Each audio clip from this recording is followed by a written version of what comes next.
c'est la galère des rendez-vous.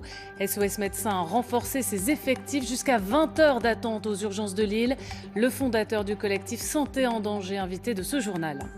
C'est Escrochiche, bonsoir. Vous êtes médecin réanimateur anesthésiste à l'hôpital d'Hénin-Beaumont, fondateur du collectif Santé en danger. J'évoquais la situation des urgences lilloises. Est-ce la même saturation partout ailleurs en Nord-Pas-de-Calais? Oui, avec le collectif Santé en danger, en fait, on a des connexions dans tous les territoires. C'est globalement la même chose partout. Il y a énormément de services d'urgence qui ont battu leur record d'affluence de patients à gérer. Et oui, c'est vraiment un phénomène qui est global. Nous avons pu contacter la direction du CHU de Lille. Selon elle, tous les patients ont reçu un premier avis médical dans les 15 minutes après leur arrivée. Ça veut dire que le système tient malgré tout? Alors le système tient parce que les patients finiront par être vus, mais ça, c'est pas vrai, c'est un mensonge de la direction. Et vous voyez, quand on dit... Les patients ne sont pas Non, vus pas au bout de 15 minutes, c'est minutes. pas vrai. On est en contact avec l'équipe médicale des urgentistes de Lille. Je peux vous dire que c'est absolument pas vrai et que ce communiqué-là a fait bondir. Et c'est un exemple précis de ce qu'il faut changer dans la santé en France. Vous savez, quand on parle de gouvernance, s'il y avait une co-gouvernance médecin-directeur, jamais il y aurait eu un communiqué presque comme ça. Il n'y a pas de honte, c'est pas de leur faute au directeur. C'est le système global qui est insuffisant. Évidemment, les médecins vont faire le maximum pour voir tout le monde, mais il ne faut pas dire que les patients sont vus en 15 minutes, c'est faux ça. Pic épidémique exceptionnel ou système au bord du gouffre? On est en fait au bout d'un système. Vous savez, le système de santé français, c'était le meilleur il y a une vingtaine d'années. Et le monde entier nous l'enviait.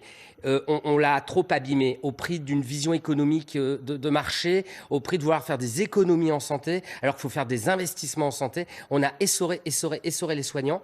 Il manque 100 000 infirmières dans les hôpitaux, il manque de lits. Résultat, les agents qui sont encore sur place sont écœurés et les Français n'ont plus véritablement accès à une hospitalisation sereinement. La grève des médecins libéraux est-elle en train d'aggraver la situation des urgences notamment? Le ministre de la Santé a parlé d'une grève malvenue. Vous le rejoignez?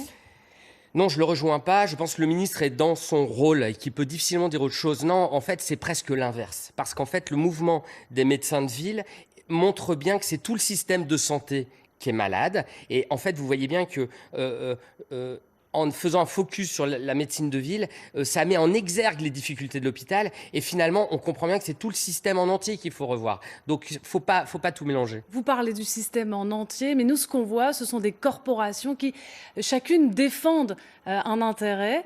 Est-ce qu'il est possible d'une union du monde de la santé dans ce combat pour un plan santé? L'union de toutes les corporations, ça doit être le bien-être de la santé des Français. Voilà. Vous y croyez à cette union? Oui, j'y crois. C'est pour ça que le collectif Santé en danger a été créé il y a 2 ans et demi. Donc on avait un peu d'avance, on savait ça. On avait cette inspiration-là.